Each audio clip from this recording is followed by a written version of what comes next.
கதையை தழுவி எழுதப்பட்ட எனது முதல் தொடர்கதை இது. மஞ்சுளா அப்பா அம்மா இல்லாத ஒரு அனாதை பெண். சிறு வயதிலிருந்தே ஒரு அனாதை ஆசிரமத்தில்தான் வளர்ந்தாள். தற்போது ஒரு அரசாங்க நிறுவனத்தில் கை நிறைய சம்பாதிக்கின்ற திறமைசாலியான ஒரு பெண். என்னதான் திறமையான பெண்ணாக இருந்தாலும் மஞ்சுளா பார்ப்பதற்கு மிகவும் கருப்பாகவும் சுருட்டை தலைமுடியுடன் சிறிது தடித்து இருப்பாள். இதனால் சிறு வயதிலிருந்தே மஞ்சுளாவை அவள் உடன் படிக்கும் அனைத்து நண்பர்களும் கேலி செய்வர். பாரு, பார்க்கறதுக்கு தார் உருண்ட மாதிரி இருக்கா, இவளெல்லாம் யாரு பார்க்க போறா என்று பலராலும் விமர்சிக்கப்பட்டவள்தான் மஞ்சுளா. அதற்காகவே மஞ்சுளா காதல் திருமணம்தான் தான் செய்து கொள்ள வேண்டும் என்று மிகவும் பிடிவாதமாக இருந்தாள். ஒரு நாள் மஞ்சுளா வேலைக்கு செல்லும் போது அவளது இருசக்கர வாகனம் திடீரென்று பழுதாகியது. உடனே மஞ்சுளா அந்த வழியாக சென்று கொண்டிருந்த ஒரு வழிப்போக்கனை அழைத்து, ஐயா, வர்ற வழியில வண்டி ரிப்பேர் ஆயிடுச்சு, இங்க பஞ்சர் கடை எங்க இருக்கு என்று கேட்டாள். அதற்கு வழிப்போக்கன், அம்மா, இங்கிருந்து ஒரு 1/2 கிலோமீட்டர் நடந்து போனீங்கன்னா அங்கே ஒரு பஞ்சர் கடை இருக்கு, நீங்க அங்கே போய் கேளுங்க என்றார். அவருக்கு நன்றி தெரிவித்து விட்டு அங்கிருந்து நடக்கத் தொடங்கிய மஞ்சுளா ஒரு வழியாக பஞ்சர் கடையை வந்து அடைந்தாள். கடையில் இருந்த சிறுவன் அவளை பார்த்தவுடன், வாங்க மேடம், என்ன வேணும், பஞ்சர் போடணுமா இல்ல வண்டி ரிப்பேரா என்று கேட்டான். அதற்கு மஞ்சுளா, தம்பி, வர்ற வழியில வண்டி திடீர்னு நின்னு போச்சு, எனக்கு என்னன்னு தெரியல, கொஞ்சம் வந்து பாரு என்று சொல்ல, இருங்க மேடம், எனக்கு ஒன்றும் தெரியாது, எங்க அண்ணனுக்கு தான் தெரியும், எங்க அண்ணனை வர சொல்றேன் என்று உள்ளே சென்றவன் பாண்டியனை அழைத்தான். கடையில் இருந்து வெளியே வந்த பாண்டி பார்ப்பதற்கு சிறிது நிறமும் திருத்தமான முக வடிவத்துடன் ஒரு அழுக்கு காக்கி சட்டையுடன் இருந்தான். வண்டியை பார்த்த பாண்டி, வண்டிக்கு ஆயில் மாத்தணும், டயர் பஞ்சரா இருக்கு, எல்லாம் ரெடி பண்றதுக்கு குறைஞ்சது 1 மணி நேரத்துக்கு மேல ஆகும், நீங்க வண்டியை இங்கே விட்டுட்டு ஒரு 2 மணி நேரம் கழிச்சு வாங்க மேடம் என்று சொல்ல, அதற்கு மஞ்சுளா, இங்க பாருங்க, நான் அவசரமா ஒரு மீட்டிங் போக வேண்டியிருக்கு, என்னால் 2 மணி நேரத்துக்கு பிறகு வர முடியாது, நீங்கள் வண்டியை சீக்கிரம் சரி பண்ணி கொடுங்க, நான் சீக்கிரம் கிளம்பணும் என்று சொல்ல, அதற்கு பாண்டி, அப்படியா, எந்த மீட்டிங்கு போகிறீங்க, நீங்கள் என்ன கலெக்டர் மீட்டிங்க்கா போக போகிறீங்க, ஒரு 2 மணி நேரம் கழிச்சு வாங்க மேடம் என்று கூற கோபத்தில் அவள், இங்கே பாருங்க, நான் எந்த மீட்டிங் போனால் உங்களுக்கு என்ன, முதல்ல வண்டியை சீக்கிரம் சரி பண்ணி கொடுங்க என்றாள். அதற்கு பாண்டி, சரி சரி என்று சொல்லிக்கொண்டே வண்டியை சரி செய்ய தொடங்கினான். வண்டி சரி செய்து கொண்டிருக்கும் போது பாண்டி மஞ்சுளாவை பார்த்து, மேடம், மீட்டிங்னு சொன்னீங்களே, என்ன மீட்டிங் என்று கேட்டான். அதற்கு மஞ்சுளா, அதையெல்லாம் தெரிஞ்சு நீங்க என்ன பண்ண போறீங்க என்று கோபமாக கூற, அதற்கு பாண்டி, இல்லை மேடம், மீட்டிங்னா அரசாங்கத்தில் உத்தியோகத்தில் இருக்கிற பெரிய பெரிய ஆளுங்க தானே மீட்டிங் எல்லாம் போவாங்க, அப்படிதான் நானும் சின்ன வயசுல இருந்தே கேள்விப்பட்டிருக்கேன், அதான் கேட்டேன். ஆமாம், நீங்கள் என்ன கவர்மெண்ட் சர்வெண்டா என்று கேட்க, அதற்கு மஞ்சுளா, கவர்மெண்ட் சர்வெண்டா இருந்தாதான் நீங்கள் பஞ்சர் போட்டு தருவீங்களா என்று கூற, அதற்கு பாண்டி, மேடம், வேலை செய்யும்போது களைப்பு தெரியாமல் இருக்க நாங்கள் வர்ற கஸ்டமர்கிட்ட இது மாதிரி கேள்வி கேட்கறது வழக்கம்தான், உங்களுக்கு இஷ்டம் இருந்தால் பதில் சொல்லுங்க, இல்லைன்னா நான் என் வேலையை பார்க்குறேன் என்று கூறினான். உடனே மஞ்சுளா, நான் ஒரு கவர்மெண்ட் சர்வெண்ட் தான், போன வருடம்தான் எனக்கு பரீட்சை எழுதி கவர்மெண்ட் வேலை கிடைச்சது, அப்படின்னா கை நிறைய சம்பாதிக்கிறீங்கன்னு சொல்லுங்க மேடம் என்று பாண்டி கூற, அதற்கு மஞ்சுளா, அப்படியும் வச்சுக்கலாம், சரி மேடம், உங்கள் வண்டி ரெடி ஆயிருச்சு, இப்போ நீங்கள் இதை எடுத்துட்டு போகலாம் என்று கூற, அதற்கு மஞ்சுளா, எவ்வளவு ஆச்சு, எல்லாம் சேர்த்து ஒரு 2500 மேடம். மஞ்சுளா தனது பர்சில் இருந்து 2500 ரூபாயை எடுத்து பாண்டியிடம் கொடுத்தாள். பிறகு மஞ்சுளா அங்கிருந்து சென்ற பிறகு பாண்டி கடையில் இருந்த சிறுவனை பார்த்து, பாத்தியா, ஹால் பார்க்கறதுக்கு தாரோடு மாதிரி இருக்கா, ஆனா கை நிறைய சம்பாதிக்கிறா, கட்டிக்க போறவன் கொடுத்து வச்சவன். அதற்கு அந்த சிறுவன், அண்ணா, என்ன சொல்றீங்க, அந்த அம்மா என்ன நல்லா இருக்கு, அதை கல்யாணம் பண்றவன் கொடுத்து வச்சவன் வேற சொல்றீங்க நீங்க என்று கூற, டேய், இந்த காலத்துல அழகா முக்கியம், காசு தாண்டா முக்கியம், எனக்கெல்லாம் இது மாதிரியான ஒரு பொண்ணு வந்து நீங்கள் என்ன கல்யாணம் பண்ணிக்கிறீங்களான்னு கேட்டால் நான் உடனே சரின்னு பதில் சொல்லுவேன். அதற்கு அந்த சிறுவன், அண்ணே, என்ன சொல்கிறீங்க, நீங்களா, நீங்கள் மெக்கானிக்காக இருந்தாலும் பார்க்குறதுக்கு சிகப்பா முகமும் வடிவாக இருக்கீங்க, உங்கள் கூட அந்த பொண்ணை பக்கத்தில் வச்சு பார்க்க முடியுமா? அதற்கு பாண்டி, டேய், நாம வாழ போற வாழ்க்கை அழக வச்சு இல்லடா, பணத்தை வைத்து தான். நமக்கு மாசம் 1000 2000 முதல்ல வருமானம் வருது. ஆனா அந்த பொண்ணு செய்கிற உத்தியோகத்தை பார்த்தா மாசத்துக்கே 40-50 தேரும் போல. யாராவது அந்த காசை விடுவாங்களா? அதனால தான் அந்த பொண்ணை கல்யாணம் பண்ணிக்க போறவன் கொடுத்து வச்சவன்னு சொன்னேன். சரி, போய் அடுத்த வண்டியை ரிப்பேர் பாரு. மஞ்சுளா சென்ற பாதையை பார்த்தபடியே நின்றான். கடையில் இருந்த சிறுவன் பாண்டியை பார்த்து, அண்ணே, இன்னும் எவ்வளவு நேரம்தான் அந்த அம்மா போன பாதையை பார்த்துட்டே இருப்பீங்க? அந்த அம்மா அவங்க ஃபோனை இங்கே மறந்து விட்டுட்டு போயிட்டாங்க என்று கூற, ஃபோனை வாங்கிய பாண்டி, எதுக்கு கவலைப்படுறீங்க? அந்த அம்மாவே நாளைக்கு வந்து ஃபோனை கேட்டு வாங்கிப்பாங்க, விடுங்க என்று சொல்லி கொண்டிருக்கும் போதே அந்த ஃபோனிற்கு ஒரு அழைப்பு வந்தது. அட்டன் செய்து பேசிய பாண்டி ஹலோ என்று கூற, உடனே மஞ்சுளா, ஹலோ, நான் மஞ்சுளா. கொஞ்ச நேரத்துக்கு முன்னாடி உங்கள் கடையில் பஞ்சர் போட வந்திருந்தேன், என்ன ஞாபகம் இருக்கா என்று கேட்டாள். அதற்கு பாண்டி, நல்லா ஞாபகம் இருக்கு மேடம். உங்கள் ஃபோனை இங்கே மறந்து வச்சுட்டு போயிட்டீங்க. இப்போ தான் நான் உங்கள் ஃபோனையே பார்த்தேன். நான் கடையில் எடுத்து வச்சுருக்கேன், நீங்கள் நாளைக்கு வரும்போது வாங்கிக்கோங்க என்று கூறினான்.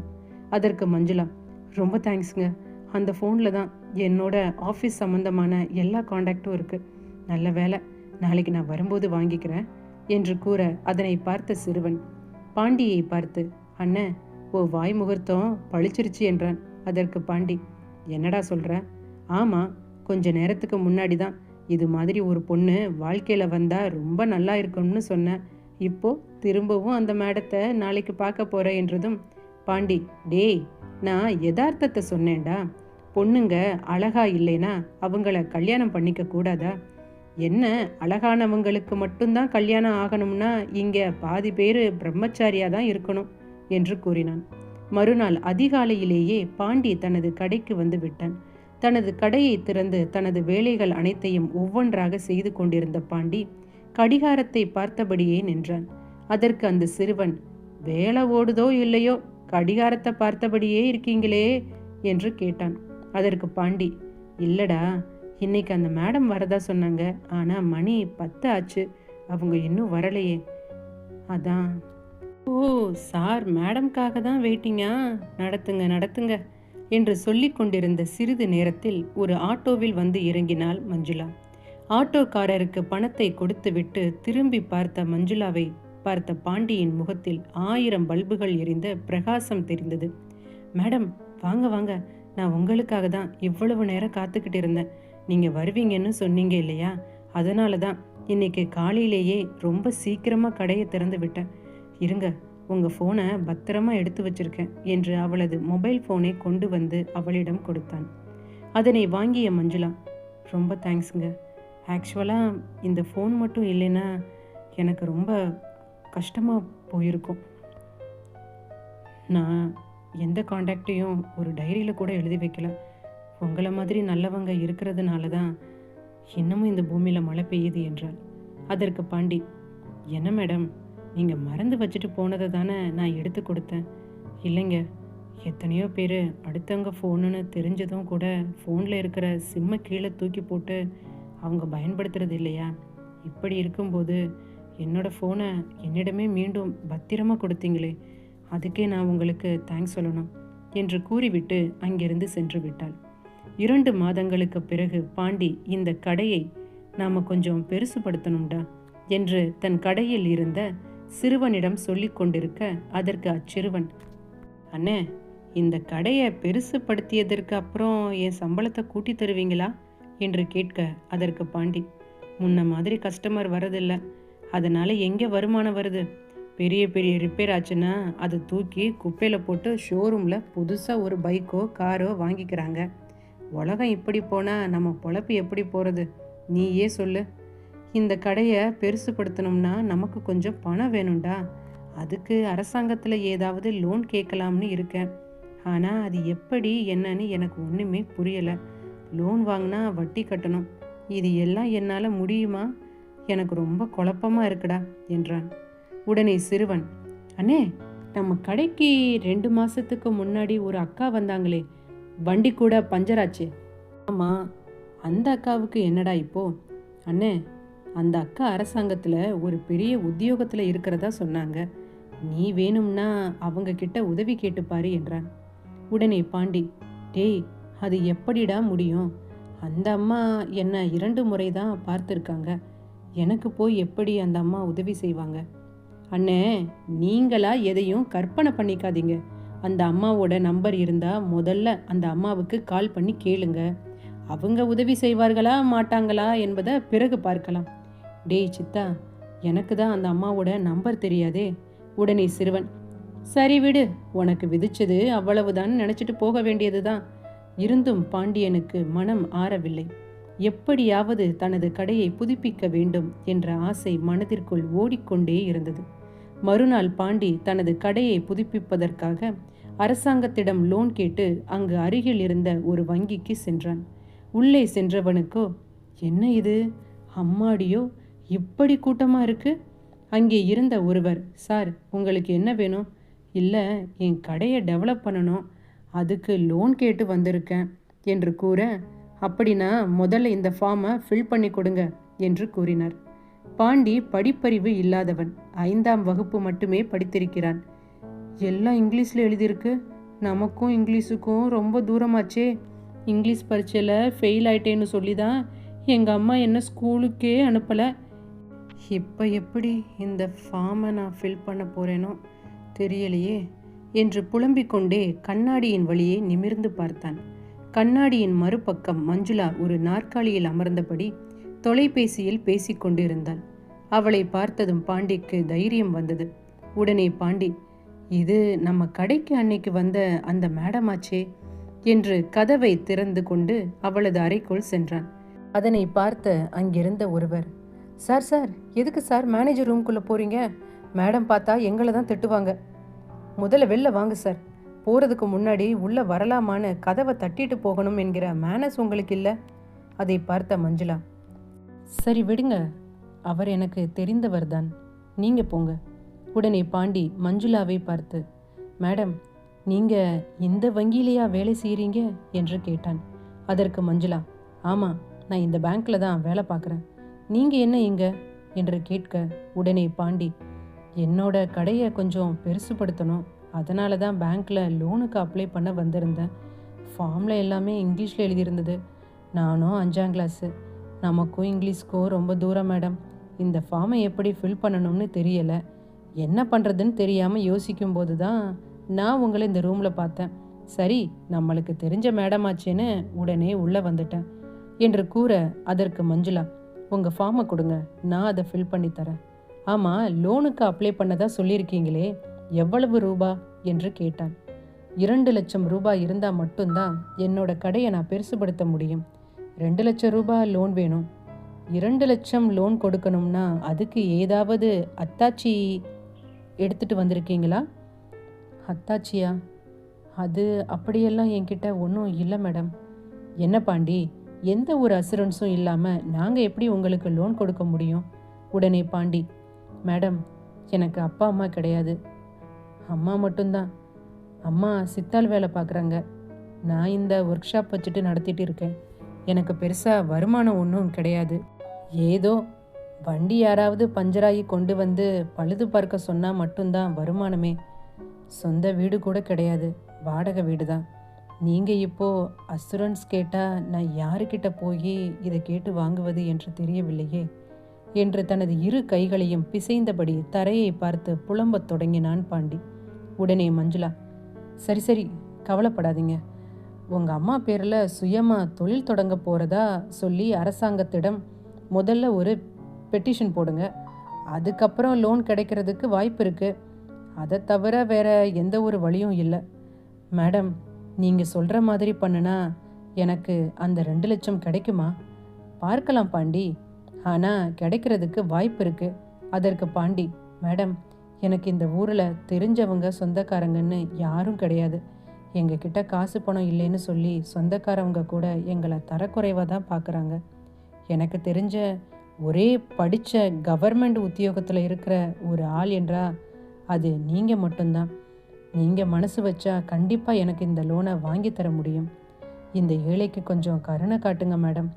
சரி பாண்டி, நீங்கள் இப்போ கிளம்புங்க, 2 வாரம் கழிச்சு வாங்க, பிறகு பார்க்கலாம் என்று கூற, பிறகு பாண்டி தனது இருக்கையில் இருந்து எழுந்து கதவை திறக்கும்போது மீண்டும் மஞ்சுளாவை திரும்பி பார்த்து, மேடம், நீங்க பார்க்கறதுக்கு ரொம்ப அழகா இருக்கீங்க.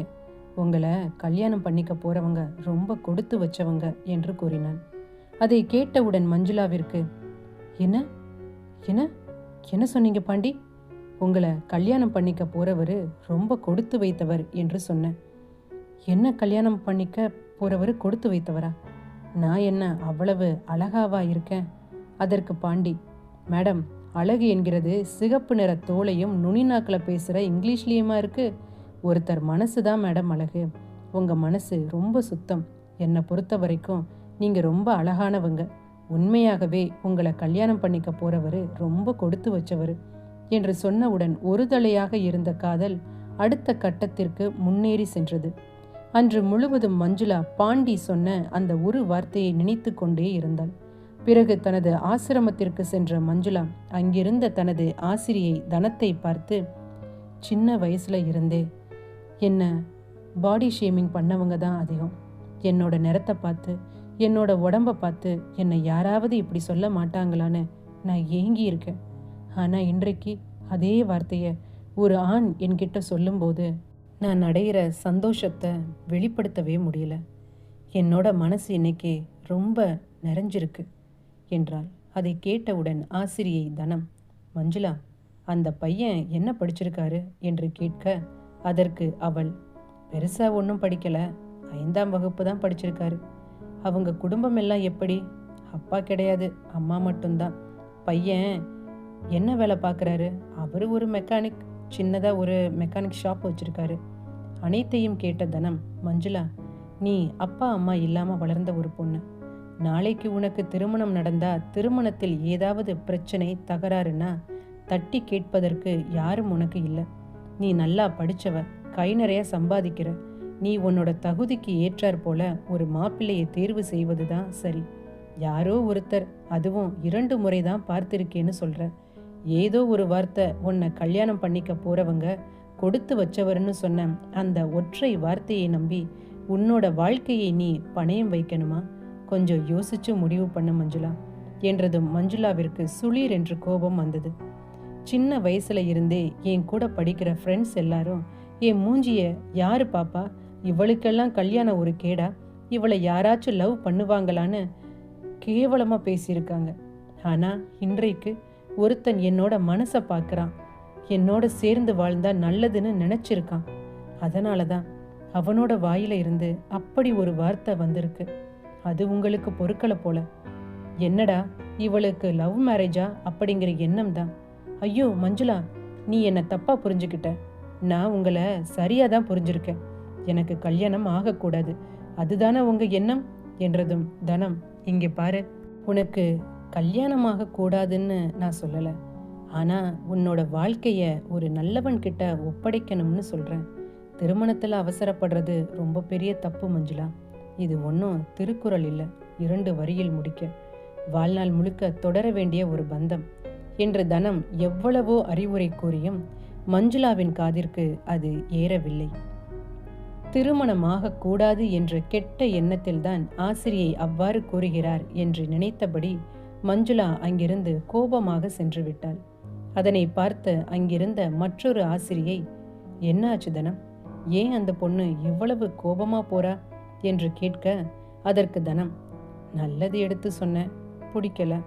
நல்லது பாகற்காய் மாதிரி கசப்பாதான் இருக்கும். அது எவ்வளவு பெரிய மருந்துன்னு நோய் வந்தவர்களுக்கு தான் தெரியும். நீங்க சொல்றதும் சரிதான் மேடம். நாம நல்லது சொன்னா யார் அதை புரிஞ்சுக்கிறாங்க என்று கூற, அதற்கு தனம், வாழ்க்கையில பட்டு திருந்தணும்னு அவளுக்கு எழுதியிருக்கு போல.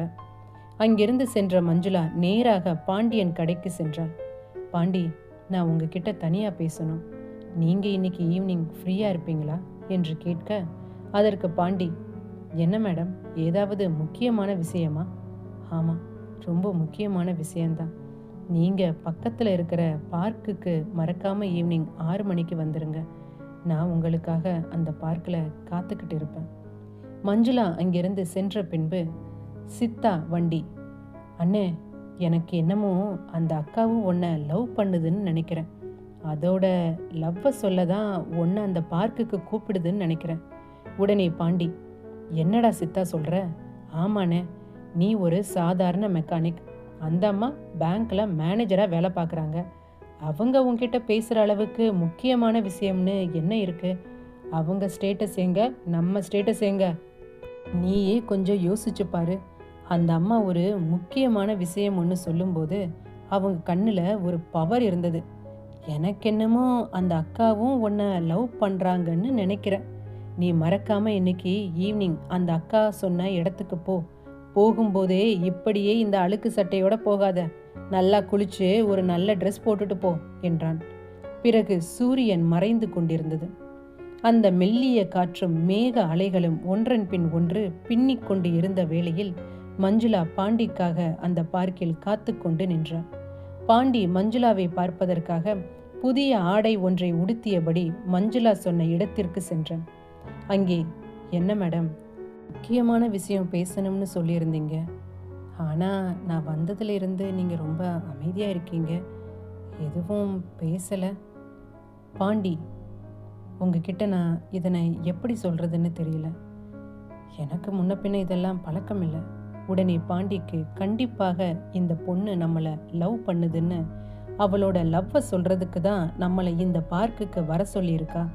அவளே அவளோட காதலை நம்மிடம் சொல்லட்டும் என்று நினைக்க, மஞ்சுளா ஐ லவ் யூ என்ற வார்த்தையை சொல்லுவதற்காக பாண்டி காத்து கொண்டிருந்தான். எனக்கு அப்பா அம்மா கிடையாது. நான் ஒரு அனாதை. என்ன மேடம், உங்களுக்கு அப்பா அம்மா கிடையாதா? ஆமாம், எனக்கு அப்பா அம்மா கிடையாது. நான் ஒரு அனாதை. ஆசிரமத்தில் தான் வளர்ந்தேன். அதை கேட்டதும் பாண்டியன் மனதில் நமக்கு ரொம்ப வசதியாக போச்சு என்று நினைக்க, சின்ன வயதில் இருந்தே படிப்பு மேலே எனக்கு ரொம்ப பிடிப்பு. படித்தா மட்டும்தான் வாழ்க்கையில் முன்னேற முடியும்னு டீச்சர் என்கிட்ட அடிக்கடி சொல்லுவாங்க. அந்த வார்த்தை என் மனசில் ரொம்ப ஆழமாக பதிஞ்சிருச்சு. அதற்காகவே ரொம்ப நல்லா படித்தேன். அப்படி படித்து தான் இன்றைக்கி இவ்வளவு பெரிய உத்தியோகத்தில் கை நிறைய சம்பளம் வாங்குகிறேன். மாதம் 50,000 ரூபாய் சம்பளம். தங்குறதுக்கு மற்ற செலவுன்னு எல்லாம் அரசாங்கம் பார்த்துக்கும். எனக்கு என்ன தனிப்பட்ட செலவுன்னு எதுவும் கிடையாது. எனக்கு இப்போ வயசு 22. கல்யாணம் செய்து கொள்ள வேண்டிய வயசு தான். அப்பா அம்மா இருந்தால் அவங்களே ஒரு மாப்பிள்ளை பார்த்து எனக்கு கல்யாணம் செஞ்சு வச்சுருப்பாங்க. ஆனால் என்ன பண்ண, எனக்கு தான் அந்த கொடுப்பனை இல்லையே. நானே தான் ஒரு வாழ்க்கையை தேடிக்கணும். எனக்கு உங்களை ரொம்ப பிடிச்சிருக்கு. பாண்டி, கல்யாண சொர்க்கத்தில் முடிவு பண்ணுறதுன்னு சொல்லுவாங்க. ஆனால் என்னோட கல்யாணம் என்னோட வங்கியில் தான் முடிவாச்சு. நீங்கள் அன்றைக்கு பேங்குக்கு வரும்போது உங்களை கல்யாணம் பண்ணிக்க போகிறவர் ரொம்ப கொடுத்து வைத்தவர் என்று சொன்னீங்களே, அந்த கொடுத்து வச்சவர் ஏன் நீங்களா இருக்கக்கூடாது என்று கூறியவுடன் பாண்டியன் தலையில் மேல் 1000 பட்டாம்பூச்சிகள் பறந்தது போல் இருந்தது. இந்த வானமே அவனது காதலுக்காக கதவை திறந்து விட்டார் போல இருந்தது. அன்று பாண்டிக்கு உடனே, பாண்டி, நான் சாதாரண ஒரு கூலி தொழிலாளியோட பையன். எங்கள் அம்மா ஒரு சித்தாள். என்னோட குடும்பத்தை பற்றி உங்களிடம் முன்கூட்டியே நான் தெரிவிச்சிருக்கேன். பிரிவு இல்லாத ஒரு தற்குறினா எப்படி உங்களுக்கு ஒரு பொருத்தமான ஜோடியாக இருக்க முடியும்? அதற்கு மஞ்சுளா, நீங்கள் என்னோட அழகை பார்க்கலை, என்னோட மனசை பார்த்தீங்க. அதனால தான் உங்களால் அப்படி ஒரு வார்த்தையை சொல்ல முடிந்தது. அதுபோல தான் நான் உங்களோட ஸ்டேட்டஸை பார்க்கல, நீங்கள் என்ன படிச்சிருக்கீங்கன்னு பார்க்கல, உங்களோட மனசு தான் நான் பார்க்குறேன். எனக்கு உங்கள் மனசு பிடிச்சிருக்கு. உங்களுக்கு விருப்பம் இருந்தால் நாம் திருமணம் செய்து கொள்ளலாம் என்று கேட்டவுடன் பாண்டி, நீங்கள் எவ்வளவு பெரிய ஆள், நீங்களே என்னை தேடி வந்து கல்யாணம் பண்ணிக்கிறேன்னு சொல்லும்போது நான் அதை வேணாம்னு எப்படி சொல்ல முடியும்? எனக்கு உங்களை திருமணம் செய்து கொள்ள முழு சம்மதம் என்றான். ஆனால் மஞ்சுளாவிற்கு அப்போது தெரியாது, பாண்டி விரும்பியது மஞ்சுளாவே கிடையாது, மஞ்சுளா வைத்திருக்கும் பணத்தை தான் என்று.